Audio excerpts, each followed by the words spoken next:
स्वागत है आप सभी का। आज हम लोग हिंदी नवरत्न को पढ़ेंगे। अगर आप लोगों ने अकबर और बीरबल की कहानी पढ़ी है या सुनी है तो नवरत्न शब्द से परिचय अवश्य होगा। अकबर के दरबार में 9 रत्न थे, जिनमें बीरबल, तानसेन आदि शामिल थे। यही कॉन्सेप्ट मिस्र बंधु हिंदी में लेकर आए और इन्होंने एक पुस्तक लिखी जिसका नाम था हिंदी नवरत्न। इसमें मध्यकाल से लेकर आधुनिक काल तक के एक एक कवि को रखा गया था और इसमें कुल कवियों की संख्या 9 है। इन 9 कवियों को 9 अध्याय में इन्होंने कवर किया है। इस पुस्तक का प्रकाशन वर्ष है संवत 1967। अगर हम इसे सन में परिवर्तित करते हैं तो ये होगा सन 1910 ईस्वी। सन संवत से 57 वर्ष कम होता है, तो इसमें से जब हम 57 माइनस कर देंगे हमारा सन आ जाएगा। इस पुस्तक के लेखक मिस्र बंधु हैं। ये 3 भाई थे, गणेश बिहारी मिश्र, श्याम बिहारी मिश्र और सुखदेव बिहारी मिश्र। जिस किसी पुस्तक में मिस्र बंधु लिखा हुआ होता है तो इसका मतलब है कि इन तीनों का ही इसमें योगदान है। एग्ज़ाम में यहाँ से भी प्रश्न आता है कि मिस्र बंधु में 3 भाई कौन कौन हैं, तो हमें ये तीनों याद रखने हैं। बाकी इसमें 9 कवि हैं। आइए इन कवियों को देखते हैं, ये कवि कौन कौन से हैं। इस पुस्तक में कवियों का जो क्रम है वो इस प्रकार है।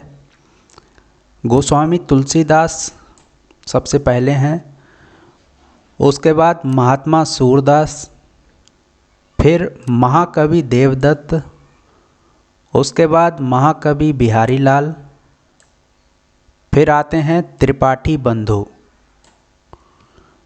त्रिपाठी बंधु में 2 कवि हैं, एक हैं भूषण और दूसरे हैं मतिराम। फिर आते हैं महाकवि केशवदास, उसके बाद महात्मा कबीरदास, फिर महाकवि चंदवरदाई और इसमें जो अंतिम कवि हैं वो हैं भारतेंदु बाबू हरिश्चंद्र। ये 9 कवि इसमें शामिल हैं।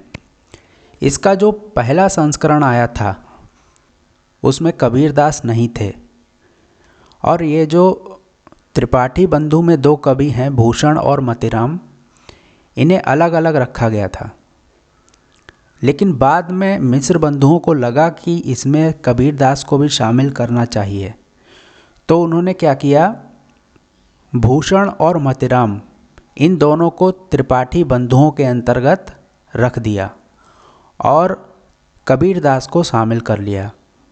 इन कवियों को मिस्र बंधु ने अपनी काव्य धारणा के आधार पर उनकी गुणवत्ता को देखते हुए यह क्रम बनाया है और प्रत्येक कवि पर एक पूरा अध्याय लिखा है।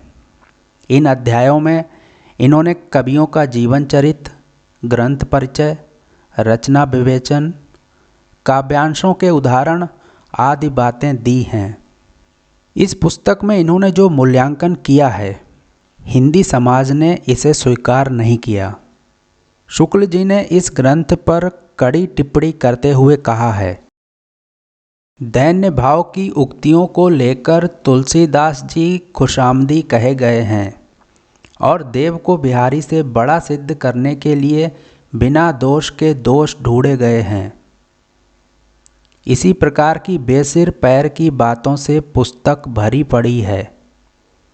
कवियों की विशेषताओं के मार्मिक निरूपण की आशा में जो इसे खोलेगा वह निराश ही होगा। इस पुस्तक में मिस्र जी के अनुसार सबसे बड़े कवि हैं तुलसीदास, दूसरे नंबर पर आते हैं सूरदास और तीसरे नंबर पर देव। आइए अब देखते हैं कि इसमें से प्रश्न किस तरह के बनते हैं और एग्ज़ाम में किस तरह के प्रश्न पूछे जा चुके हैं। सबसे पहला प्रश्न है, हिंदी नवरत्न के लेखक कौन हैं? इसका उत्तर होगा मिस्र बंधु।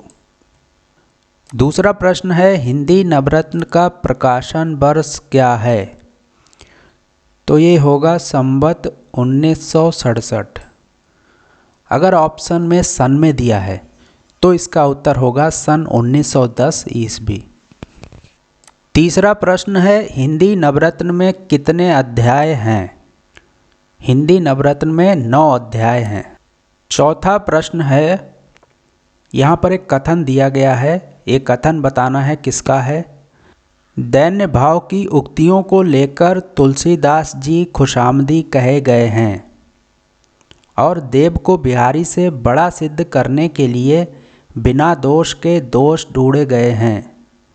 इसी प्रकार की बेसिर पैर की बातों से पुस्तक भरी पड़ी है।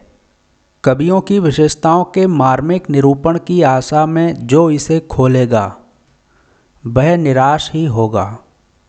यह कथन किसका है? यह कथन है रामचंद्र शुक्ल का।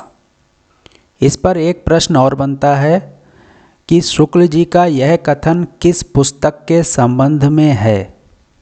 तो ये हिंदी नवरत्न के संबंध में है। छठा प्रश्न है हिंदी नवरत्न में त्रिपाठी बंधु कौन हैं? तो हमने पढ़ा था कि त्रिपाठी बंधु हैं भूषण और मतीराम। अगला प्रश्न है निम्न में से कौन सा कवि हिंदी नवरत्न का नहीं है?